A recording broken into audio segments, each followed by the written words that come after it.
Okay, ఎగ్జాక్ట్గా ఒక్క ఆధ్యాత్మికత విషయం నుంచి ఒక చిన్న మీరు బాగా మంచి నీతి కథలు చెప్తుంటారు, రకరకాల కథలు చెప్తుంటారు, చాలా నాలెడ్జ్ ఉంది ఆ విషయాలలో. ప్రేక్షకుల కోసం ఒక మంచి నీతి కథ చెప్పి మనం మన ఇంట్లోకి వెళ్ళిపోదాం. ఒక మంచి నీతి కథ అంటే మనం కానీ దేవుణ్ణి మనసారా ప్రార్థిస్తే మాత్రం 101% మనం ఎందుకు వాడిని ఆరాధిస్తున్నామో అతను ఫుల్ఫిల్ చేస్తాడు. ఓకే.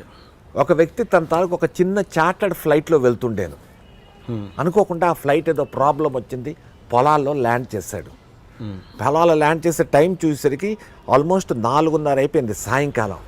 అతను వెళ్ళవలసింది అహ్మదాబాద్ వెళ్ళాలి, యమా స్పీడ్లో వెళ్ళిపోవాలి, చాలా పెద్ద బిరుదు ఇస్తున్నారన్నమాట, one of the biggest medal for his life అనేసి. బయటకు చూస్తూ దూరంగా ఒక విలేజ్ కనిపించి పరిగెట్టి వెళ్ళాడు. అక్కడ వెళ్ళి ఏది అంటే ఒక డొక్కు అంబాసిడర్ కారు దొరికింది.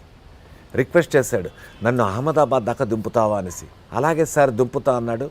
ఓల్డ్ అంబాసిడర్ కార్ వాళ్ళు వెళ్తున్నప్పుడు వాళ్ళ ప్యాసేజ్ అంతా ఈ విలేజ్కి అహ్మదాబాద్కి మధ్యన ఒక చిన్న ఫారెస్ట్ స్ట్రెచ్ నుంచి వెళ్ళాలి. 5:30 కారు అయిపోయింది. అలాంటి టైంలో మొత్తం కారు మబ్బులన్నమాట, వర్షం, విపరీతమైన వర్షం ఆరంభమైపోయింది. ఆ కారు వాడు చెప్పాడు, సార్ నా కారు ఈ చీకట్లో డ్రైవ్ చేసే పొజిషన్లో లేదు సార్, ఎందుకంటే నాకు వైపర్స్ కూడా లేవు, మీరేమనుకోకపోతే నన్ను క్షమించి అని. ఇతని తాలూకు ఇరిటేషన్, ఈ వ్యక్తి తాలూకు ఇరిటేషన్ హైప్లోకి వెళ్ళిపోయిందన్నమాట. ఏం చేయాలో అర్థం కావట్లేదు, నా లైఫ్ రెస్ట్ అయిపోతుందా అనుకున్నాడు. బట్ ఏవైనా సరే నో ప్రాబ్లం, ఇక్కడే ఉండిపోవాలి అంటే ఒక చిన్న దీపం వినిపిస్తున్నది, దూరంగా కనిపిస్తున్నది. అక్కడికి వెళ్ళి డోర్ నాక్ చేశాడు. చేస్తే ఒక లేడీ డోర్ ఓపెన్ చేసింది. చేస్తే చెప్పాడు, అమ్మా నేను నా చార్టర్డ్ ఫ్లైట్లో వెళ్తుంటేను అది ఎక్కడో పొలాల్లో ల్యాండ్ అయ్యి పాడైపోయింది, అక్కడి నుంచి ఒక డొక్కు అంబాసిడర్ కారు తీసుకుని అహ్మదాబాద్ వెళ్దాం అనుకుంటే కారు మరి ముందుకు వెళ్దామని చెప్పాడు. నైట్ అయిపోయింది, మేము వెళ్ళాము, మీరేమనుకోకపోతే ఈరోజు రాత్రి మీ ఇంట్లో ఉంటాం, రేపు పొద్దున్నే వెళ్ళిపోతాం ప్లీజ్ అంటే ఓకే ఉండండి అనేసి చిన్న గది ఇచ్చింది. రాత్రి తినడానికి ఫుడ్ పెట్టింది, అన్నీ అయ్యి పొద్దున్నేసరికి మొత్తం అంతా తెరిపించింది. బయలుదేరుతుంటే టీ తెచ్చిచ్చింది. టీ తాగుతూ ఈ వ్యక్తి అతను అన్నాడు, ఒక చిన్న విషయం అడగచ్చా అని. చెప్పండి ఏంటంటే, నిన్న నైట్ నుంచి చూస్తున్నానమ్మా, నువ్వు నోట్లో ఏదో మర్మరింగ్ ఏదో అలా చెప్తున్నావు, వాట్ ఈజ్ దట్ అని. అంటే ఆవిడ చెప్పింది, నాకు నారాయణ అంటే చాలా ఇష్టం అండి, అందుకోసం నా నోట్లో నేను ఓం నమో నారాయణ ఓం నమో నారాయణ ఓం నమో నారాయణ అనేసి ప్రే చేస్తూ ఉన్నాను. ఎందుకోసం అడిగాడు. లోపల చిన్న కొట్టుంది, దాంట్లో నాకు 10 సంవత్సరాల కుర్రోడు ఉన్నాడంటే మా బాబు, వాడికి ఏదో బ్రెయిన్లో ఒక ప్రాబ్లం వచ్చింది, ఆ ప్రాబ్లం ఎలా క్యూర్ చేయాలనేసి నా దగ్గర ఉన్న స్తోమతకి ఇక్కడున్న చుట్టుపక్కల డాక్టర్ దగ్గర తీసుకెళ్ళాను, బట్ వాళ్ళకి ఎవరికీ తెలియలేదు. ఆఖరికి ఒక లేడీ డాక్టర్ చెప్పింది, మలేషియాలో డాక్టర్ అబ్దుల్ ఫరీద్ అని ఒక డాక్టర్ ఉన్నాడు, అతని దగ్గరికి తీసుకెళ్తే వీడు బాగవుతాడు, నేను వెళ్ళలేను కాబట్టి నారాయణని ప్రే చేస్తున్నా, ఏదోలా హెల్ప్ చేయమని. ఇంకేం లేదండి అనేసరికి ఈ వ్యక్తి ఎవడైతే ఆవిడతో మాట్లాడుతున్నాడో అల్లా అని కూర్చుంటున్నాడు మోకాళ్ళ మీద. చెప్పాడు, నా పేరే అబ్దుల్ ఫరీద్ అమ్మా, నేనేమో యాక్చువల్లీ అహ్మదాబాద్ నాకు అవార్డు ఇస్తారని వెళ్తుండే నా ఓన్ ఫ్లైట్లో. అంటే ఈవిడ అబ్దుల్ ఫరీద్ దాకా వెళ్ళే స్తోమత ఇవాడికి లేదు కాబట్టి, ఆ నారాయణని నమ్మింది కాబట్టి ఆ అబ్దుల్ ఫరీద్ అన్న ఒక డాక్టర్ని ఈవిడ దగ్గర తీసుకొని వచ్చాడు.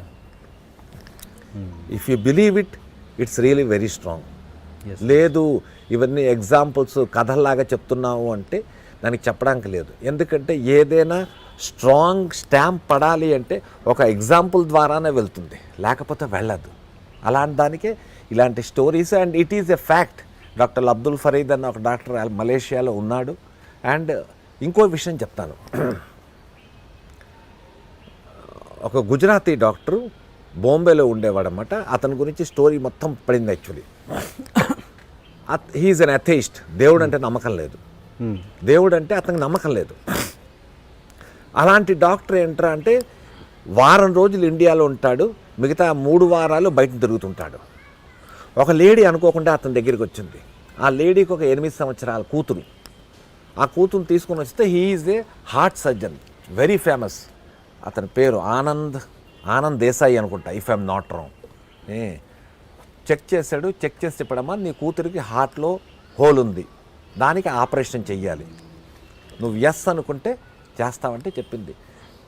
ఎంత అవుతుంది ఖర్చు అంటే అతను చెప్పాడు, ఇంత అవుతుందంటే నా దగ్గర అంతే అండి, దానికి సగానికి సగం కూడా లేదండి అంటే, నీకు పర్లేదమ్మా నువ్వు కానీ ఎస్ అన్నావు అంటే నువ్వెంత చేయగలవో చెయ్యి, బ్యాలెన్స్ నేను చూసుకుంటాను, కానీ ట్రీట్మెంట్ మాత్రం చేసి తీరాలి, ఎంత తొందరగా చేస్తే అంత.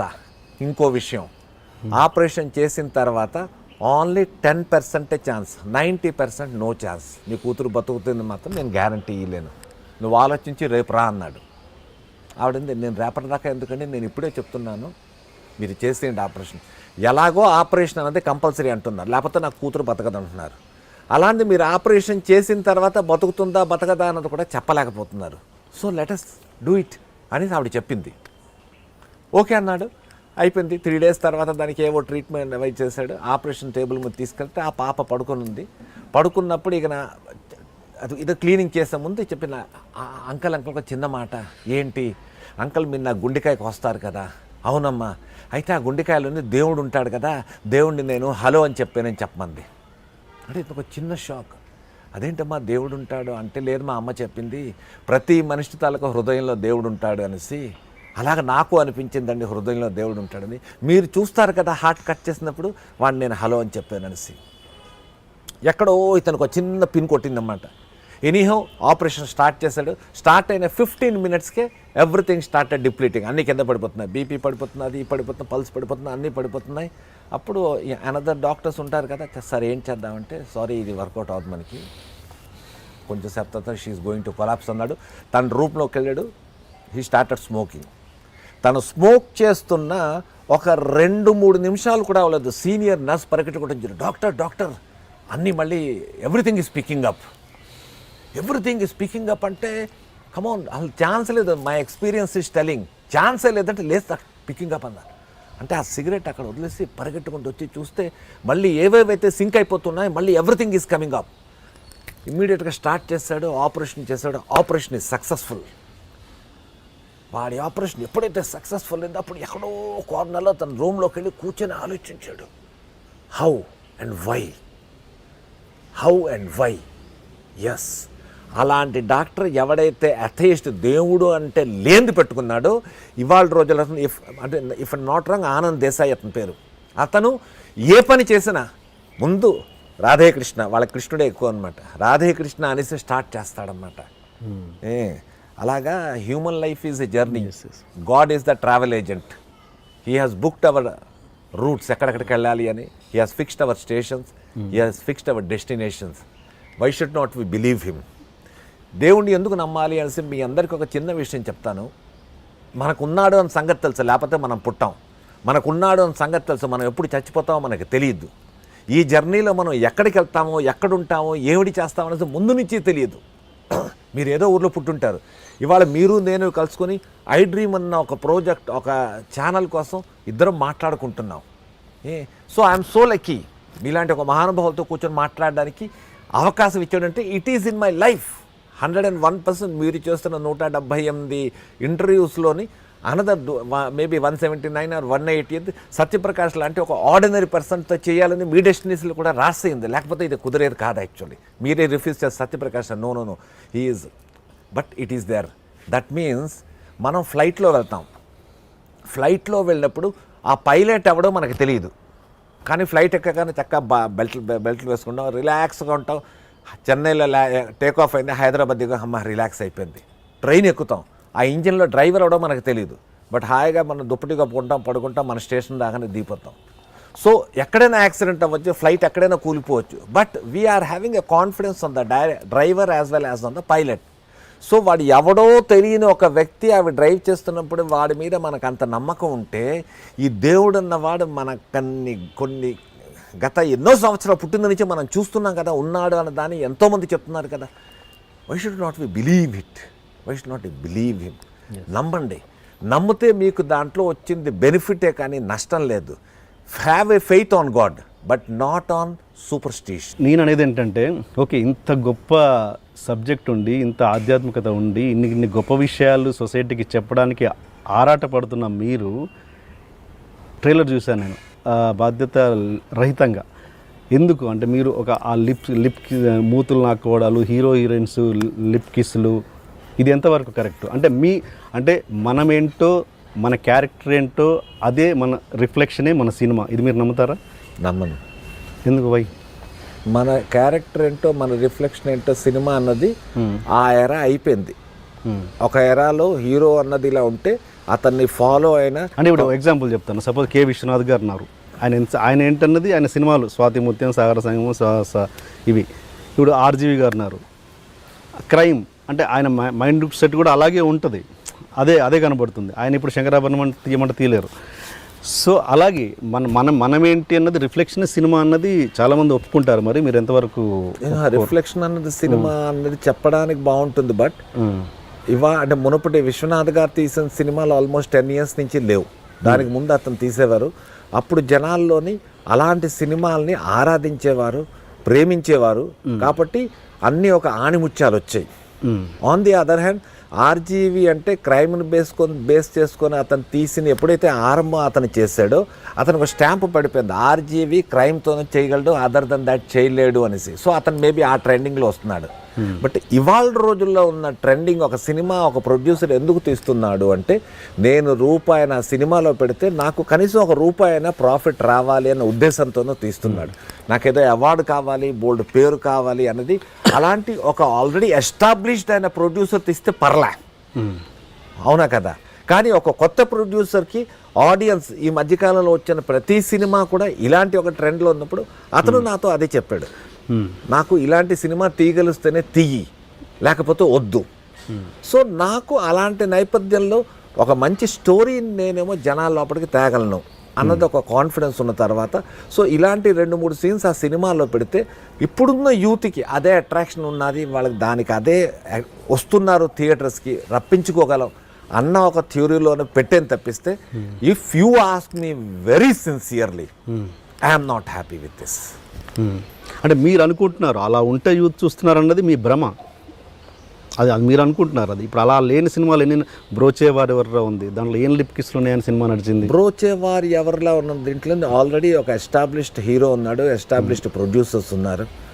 అందుకోసం వాళ్ళకి అర్జున్ రెడ్డి కేవలం లిప్ లాక్ వల్లే నడిచింది అంటారు మీరు. అంటే అది that is one of the main factor of the film. Arjun Reddy అవనండి, RX 100 అవనండి, యూత్ అంటే యూత్తో నేను అందుకే ట్రావెల్ చేస్తాను. ఇప్పుడున్న యూత్కి నాకు ఎలా లేకపోయినా ఒక 20 years గ్యాప్ ఉన్నది.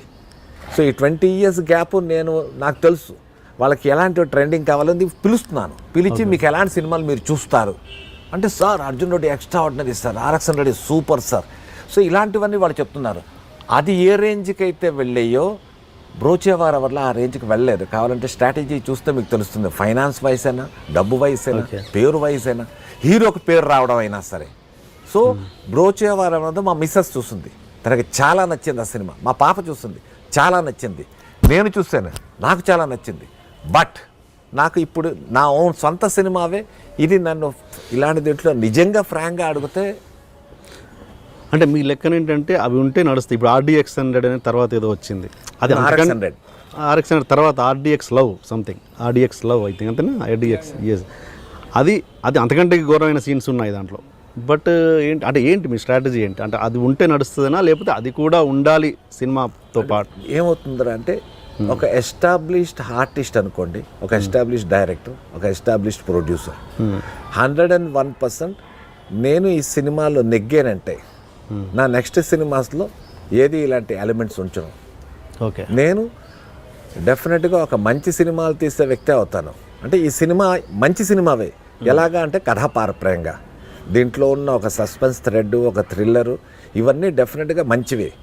ఒక చిన్న విషయం చెప్తాను, మీరు వినండి. మీరు చిన్నప్పుడు, నేను చిన్నప్పుడు ఎవరైనా మందు కొట్టాలి అంటే పెద్దవాళ్ళు, పెద్ద కొడుకులు ఉన్నవాళ్ళు కూడా మందు కొట్టడానికి ఎక్కడో వెళ్ళిపోయి ఎవరికీ తెలియకుండా అక్కడ మందు తాగేసి వచ్చేవారు. ఇంటికి వచ్చేసరికి సైలెంట్. ఒక పెళ్ళిళ్ళు పార్టీస్లోనూ కొంతమంది యూత్ అంటే బాబాయిలు వీళ్ళు మందు కొట్టేవారు. మందు కొట్టడానికి ఏంటి అందరు మందు కొట్టేవారా? కాదే, వాళ్ళు ఎక్కడికో వెళ్ళిపోయి పడపడపడ బీరు తాగేసి వచ్చేసేవారు. సో అప్పుడు ఒక మందు కొట్టడం అన్నదే సొసైటీ పాయింట్ ఆఫ్ వ్యూలో వెరీ బ్యాడ్ అన్నది ఉండేది. కాబట్టి అంత రెస్పెక్ట్ ఉండేది పెద్దవాళ్ళు అంటే. నేను ఆ పాయింట్ చాలా ఇంప్లికేటింగ్ పాయింట్ సార్ ఇది. పెద్దవాళ్ళు అంటే అంత రెస్పెక్ట్ ఉండేది. అలాంటి ఒక రెస్పెక్ట్ ఇవాళ రోజుల్లో యూత్ అందరూ కూడా ఏంటంటే వాళ్ళ ఫాదర్తో కూర్చొని డ్రింక్స్ చేస్తున్నారు. అబ్బాయిలు కాదు, అమ్మాయిలు. ద కల్చరు ఆ లెవెల్కి స్పాయిల్ అయిపోయింది. ఒక ఫాదర్తో ఒక కూతురు కూర్చొని డ్రింక్స్ చేస్తున్నది అంటే అట్లీస్ట్ ఒక 20 years back this was not accepted at all. ఇవాళ రోజు నేను ఆర్గ్యుమెంట్ చేస్తే what is wrong in that they are అంటారు. What is wrong in that? ఒక ఫాదరు కూతురు కలిసి మందు కొడితే తప్పు ఏంటి అని నా దృష్టిలో మాత్రం 101% తప్పేశారు. అది ఎలా మందు కొట్టడం అనేది అప్పుడు తప్పు అని పెట్టారా? ఇప్పుడు ఇన్ చేంజ్ ఆఫ్ టైం ఇప్పుడు తప్పు కాదు అంటున్నారా? అవునా కదా? ఎందుకంటే మీ ఫర్ ఎగ్జాంపుల్ మళ్ళాంటి ఇల్లు అంటే we are from a middle class society, ఒక హిందూ కల్చర్ ఉన్న పీపుల్. మనమే హిందూ అనేసి కాదు, ఈవెన్ అదర్ కల్చర్స్లో కూడాను ఒక 20 years ముందు ఒక తండ్రి కొడుకు కూర్చొని మందు కొట్టడం అన్నది it was not there. Maybe కొన్ని హై ఫై ఫ్యామిలీస్లో వాళ్ళు అప్పటికే ఈ కల్చర్తో మనకు సంబంధం లేదు, ఒక వెస్టర్నైజ్ కల్చర్ని అడాప్ట్ చేస్తున్నాం కాబట్టి వాళ్ళు చేసారేమో.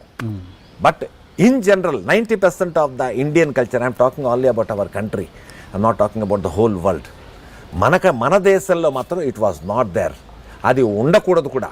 ఒక తండ్రి కొడుకు కూర్చొని మందు కొట్టి అంటే మన తాలూకు ఒక సిస్టమ్, నాన్నకి కొడుక్కి ఒక డిఫరెన్స్ ఉండాలి కదా. ఇదే తండ్రి కొడుకు రేపు మనం కలిసి same girl we can have sex అంటే హౌ బ్యాడ్ ఇట్ ఈస్. ఇద్దరు కలిసి మన ఇద్దరం కలిసి దమ్ము కొడుతున్నాం, హౌ బ్యాడ్ ఇట్ ఈస్.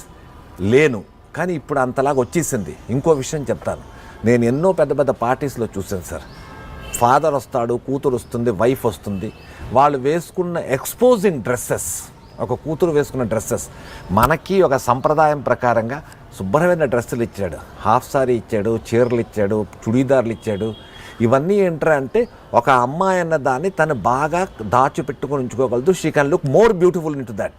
కానీ ఇవాళ రోజుల్లోని ఇక్కడ దాకా కట్స్ ఉంటాయి, ప్యాంట్లని కట్ ఉంటాయి, ఈ లో కట్స్ వేసుకుంటున్నారు. వాళ్ళ ఫాదర్ పక్కన ఉంటున్నాడు, మదర్ ఇటు పక్క ఉంటున్నది, the daughter is in that costumes. అది మీకు యాక్సెప్ట్ అవ్వచ్చేమో కానీ నేను మాత్రం చేయలేను సార్. నేనే కాదు, నాలాంటి థింకింగ్ ఉన్నవాళ్ళు, those who are very much నన్ను అనొచ్చు maybe too orthodox blah blah blah ఎన్నో పేర్లు పెట్టాం, కానీ I'm more about our culture. అలాంటి దీంట్లో ఒక కూతురు అలాంటి డ్రెస్సులు వేసుకొని వస్తే ఫాదర్ వద్దని చెప్పాలమ్మా, నువ్వు అలా వేసుకోకు, అమ్మ వద్దని చెప్పాలమ్మా, మంచి డ్రెస్సులు వేసుకొని చెప్పాలి. చెప్పటం లేదు, అది ప్రాబ్లం అవుతున్నది.